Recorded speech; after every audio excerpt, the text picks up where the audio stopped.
अंदर का मस्ती को अपने आप ही लगेगा।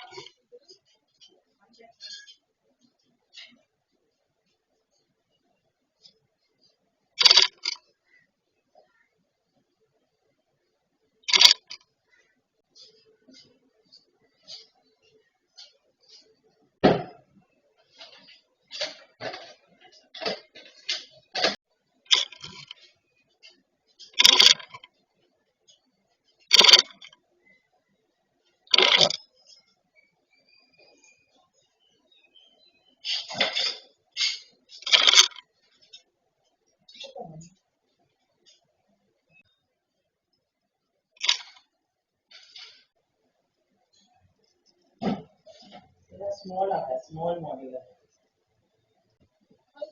So money is supposed to be spent wisely.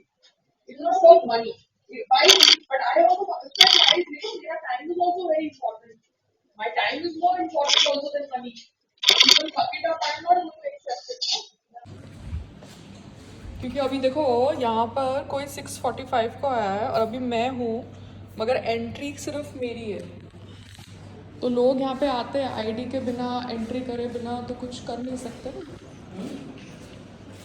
हाँ, वो पहले है ना सुपर बिल्टअप एरिया दे देते, अभी सिर्फ बिल्टअप एरिया प्रिंट हुआ है। तो सबके बिल पे ऐसा है? सबके बिल पे ऐसा है ना? पक्का? हाँ, सबके बिल पे ऐसा है। मैं आपको एक बिल प्रिंट करके भी दे सकता हूँ। किसका? सबके बिल पे ऐसा ही प्रिंट। तो मुझे कोई दूसरा फ्लैट का प्लस माइनस मैं आपके फ्लैट पे भेज। हाँ, क्योंकि क्या है सर, मुझे ये सब पता नहीं है। हाँ, वो सुपर बिल्टअप एरिया पहले से। और आपका नंबर क्या लिखा है? यहाँ पे है ना, यहाँ पे पूरा ये है, ये आपका नंबर है।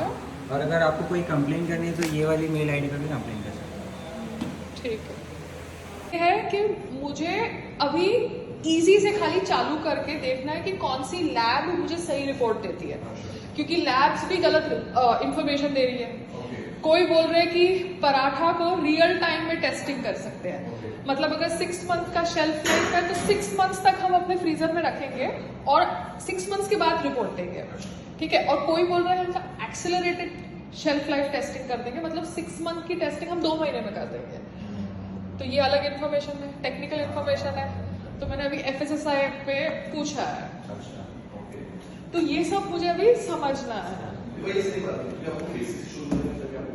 हाँ, क्योंकि पैसा संग्राम कमा ले उसके बाद मुझे जहाँ डालना है वो मैं समझू ना। तो मुझे पॉलिटिक्स भी समझ पड़ गया है, सब समझ पड़ गया है। So I don't want to be used by anybody, है ना। मेरे emotions should not be used of like the one plant handles 40 tons of raw material of fish. Okay 40 metric ton. Okay. And delivery storage capacity of 2,500 metric ton. But आपकी factory कहाँ पे है? Gujarat. Gujarat में। ये mummy flat में रहते हैं, ये संग्राम को जानते हैं। इनका नाम, आपका नाम क्या है? फारूक। ये मेरी मदर है। ये आपकी मदर है? So he does frozen food. No, Gujarat. Gujarat in Sonath. तो वहाँ पे आपकी फैक्ट्री है और वहाँ पे आपका लैब वाले भी है। जब हाँ समझ सकती हूँ। हाँ, तो मैंने इनको अपना कार्ड दिया, ही नाउ विल हेल्प मी ना। मैं इनको ईमेल भी फॉरवर्ड कर दूंगी जो मुझे वो लैब वालों ने दिए। तो आप देखना, अपने लैब वालों को पूछना, क्योंकि जब फिश को करते हो, फिश को कर रहे हैं तो फिर रोटी ब्रेड तो इजी है ना। अच्छा, आप नॉनवेज करते सारा? ओके, वहीं से करते हो तो आप वहाँ जाते नहीं हो? जाते आते हैं। मैनेजर है। तो कितने साल? 100 ग्राम्स में हम जो पैक करेंगे वो हम कितने 500 ग्राम के पैकेट पे पैक करें कि हम 200 ग्राम के पैकेट पे पैक करें या 300 ग्राम के? मैम, ग्राम जो होता है ना पैक का साइज, हाँ, वो प्रोडक्ट टू प्रोडक्ट चेंज होता है। ठीक अभी है। आप पराठा डालोगे और वही पाउच पे मसाला डालोगे तो ग्राम मसाला का या पाउडर का प्रोडक्ट का ग्राम के हिसाब से साइज होता है। ठीक कि है। उसको कॉमनली बोलते हैं कि 100 ग्राम टर्मरिक के लिए ये साइज होता है, 1/2 किलो टर्मरिक के लिए ये साइज होता है। अभी आप बोलेंगे आपको 200 ग्राम का पराठा डालने का है तो 200 ग्राम पराठा का साइज बड़ा होता है। हाँ। ऐसा नहीं होता है कि पाउडर वाला 200 ग्राम के साइज का कर लिया। हाँ हाँ हाँ। तो आपको आपके साइज जो पराठा का है उस हिसाब से का पाउच लेना पड़ेगा। तो 200 ग्राम में सपोज, बिकॉज सर मैं पहली बार कर रही हूँ और मुझे देखिए क्या है चीज़ें, पैसा खर्चने में दिक्कत नहीं है, मगर ये है कि मैं खर्च रही हूँ तो कहाँ पे खर्च रही हूँ, समझ के खर्च रही हूँ कि समझने की कोशिश भी नहीं कर रही। आप गैस फ्लश करने वाले हो कि वैक्यूम करने वाले हो? मैं वैक्यूम करने वाली हूँ। मैंने आज तक इतना साल से हम लोग काम कर रहे, कोई पराठे को वैक्यूम करने का कॉन्सेप्ट ही समझ के बाहर है मेरा। क्या रीजन है वैक्यूम करने का आपका पराठा को? अच्छा देखिए, मैंने जो नॉर्मल आलू पराठा देखा था, ठीक है, एक डीबी तो या कोई सुपरमार्केट में वो आलू पराठा नॉर्मल पैकिंग में था, मतलब प्लास्टिक पैकिंग में। मेरी मदर जो मेथी थेपला और दूधी थेपला भेजती है सपोज गुजरात से बॉम्बे, उसको वैक्यूम सील करके भेजती है, बिकॉज शायद रास्ते में वो नॉर्मल टेम्परेचर में ट्रैवल होता है ना, कुरियर से आता है या नॉर्मल टेम्परेचर में वैक्यूम सील करके आता है, फिर यहाँ पे मैं फ्रीजर में डालती हूँ। टेम्परेचर और वैक्यूम का कोई लेना देना नहीं है। अच्छा, टेम्परेचर और वैक्यूम का कोई, जो बाहर का टेम्परेचर है वही वैक्यूम के अंदर का टेम्परेचर रहेगा। If your thepla is going to get spoiled on a room temperature, तो वैक्यूम के पाउच के अंदर रहेगा तो भी वो रूम टेम्परेचर पे ही रहेगा और वो बिगड़ सकता है। नहीं, बट वैक्यूम होने के वजह से आपका शेल्फ लाइफ नहीं बढ़ता है। अच्छा, तो मुझे जो फ्लश करेंगे, नाइट्रोजन फ्लश करेंगे तो गैस के वजह से आपका शेल्फ लाइफ बढ़ सकता है। वाओ, वैक्यूम करने के वजह से शेल्फ लाइफ प्रोडक्ट का नहीं बढ़ता है। अच्छा, तो ये से करते हैं सर, ये गैस फ्लशिंग भी वैसा ही, बेंट सीलर मशीन एक आता है, उसमें नाइट्रोजन का पूरा बड़ा सिलेंडर होता है, वो अटैच होता है। लोग अपने प्रोडक्ट के हिसाब से डिफरेंट गैसेस अंदर फ्लश करते हैं। जैसे आपने देखा रहेगा लेस का पैकेट में चिप्स के साथ अंदर गैस होता है, हाँ, दैट इज गैस फ्लशिंग। अभी आपके प्रोडक्ट में कौन सा गैस लगेगा that I don't know, but gas flushing के वजह से शेल्फ लाइफ बढ़ता है।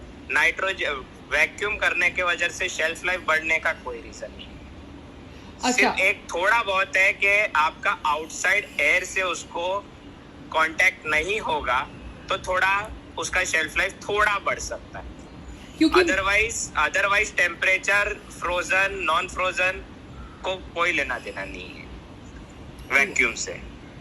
ओह वाओ, ओके हाँ, ओके, बिकॉज मैं सर एक शेल्फ लाइफ टेस्टिंग करा रही हूँ। मेरा प्रोडक्ट सपोज अजवैन का पराठा है, ठीक है, तो अजवैन है, आटा है, तेल है, नमक है, पराठा है, तो वो अजवैन का पराठा सर मैं वैक्यूम सील करके सोच रही थी फ्रोजन में डालने के लिए, फ्रोजन स्टडी में। तो फ्रोजन करने के वजह से आपका शेल्फ लाइफ बढ़ेगा, that is a separate topic. Okay, frozen करेंगे तो शेल्फ लाइफ बढ़ेगा, तो that is a separate topic. Frozen करके आप सादे बैग में भी डालेंगे जिसमें ऑक्सीजन ट्रांसफर रेट थोड़ा कम है, तो भी वही आपका शेल्फ लाइफ। हाँ, वो मैंने खुद एक्सपीरियंस से देख लिया है, क्योंकि मैं घर में फ्रीजर सादे रखती थैली हूँ। में डालो या वैक्यूम करके डालो, हाँ, शेल्फ लाइफ आपका फ्रोजन के हिसाब से बढ़ेगा, that is a separate topic. Vacuum करने की वजह से शेल्फ लाइफ नहीं बढ़ेगा। अच्छा, मुझे लगा शायद कुछ ज्यादा एडवांटेज हो जाता होगा वैक्यूम करने से। सिर्फ एक एडवांटेज होता है कि वो ऑक्सीजन को उसको कांटेक्ट नहीं होता है, बट ऑक्सीजन कांटेक्ट वजह से प्रोडक्ट खराब नहीं होता है आपका जो प्रोडक्ट है। ओके, आपका ऐसा तो नहीं है कि 6 महीने का शेल्फ लाइफ देने का है आपको। फ्रोजन में मैं 6 महीने का शेल्फ लाइफ दे सकती हूँ -18 degree without preservatives, without being frozen. With freezing ना, हाँ, विद तो फ्रीजिंग कर रहे हो तो that is the because shelf life है, that is because of freezing, not because of vacuum pouch.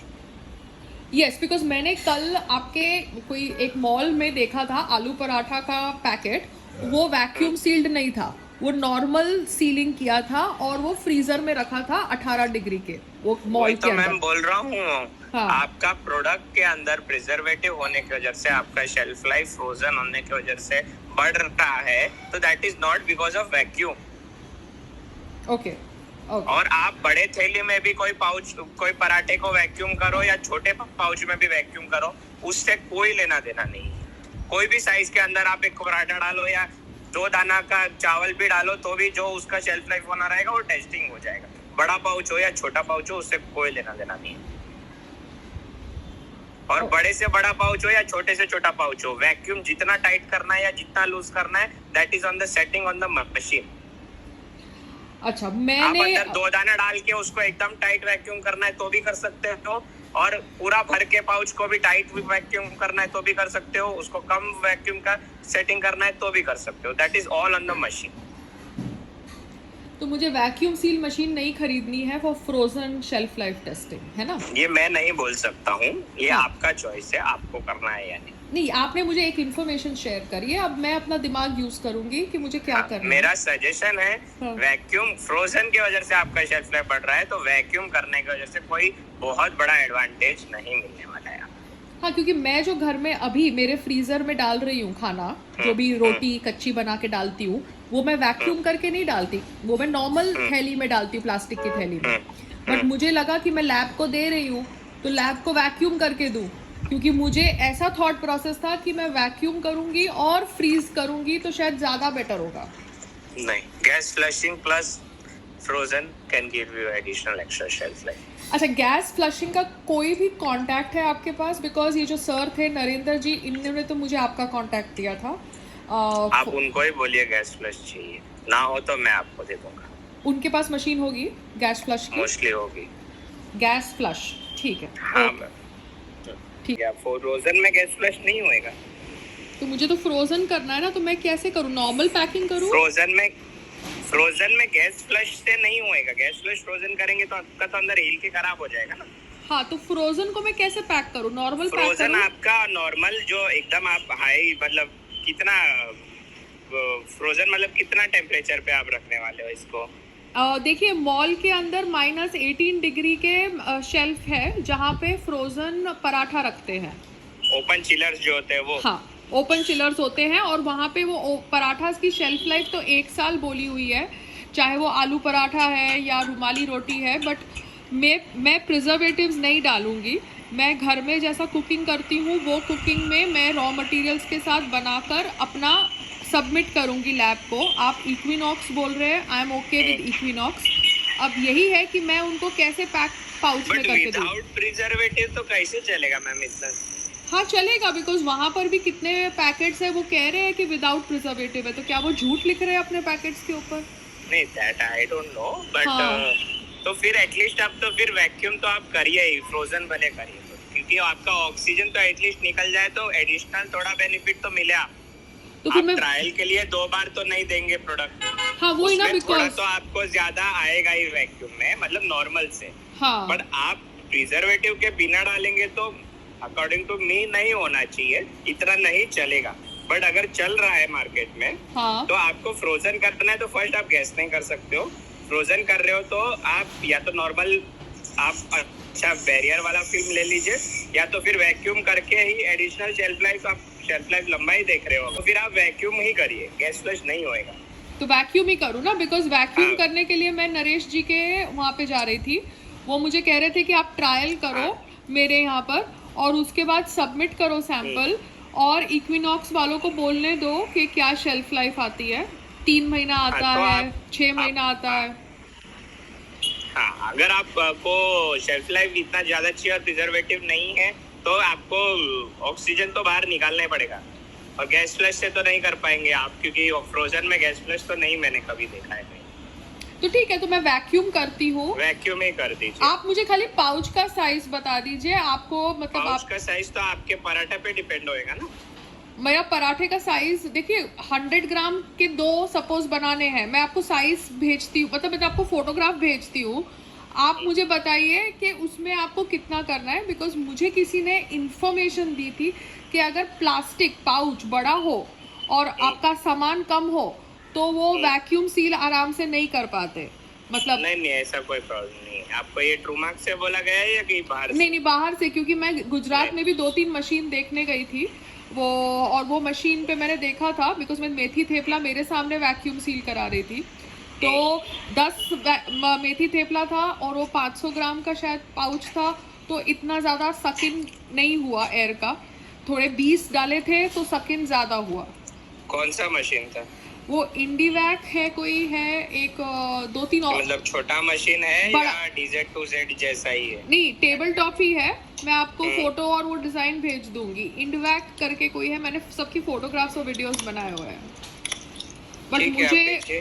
But आपका वैक्यूम का मेरे को बैग का साइज भेजिए, तो उसके हिसाब से मेरे पास कोई अवेलेबल हो रेडी तो मैं आपको बताता हूँ। बैग का साइज तो मैं आपको, बैग का साइज नहीं, पराठा का साइज। हाँ मैं पराठा का आपको फोटो भेजती हूँ, आप प्लीज हाँ। देखिएगा कि क्या साइज लगेगा। स्केल रख के भेजिए। ओके ठीक है, ओके।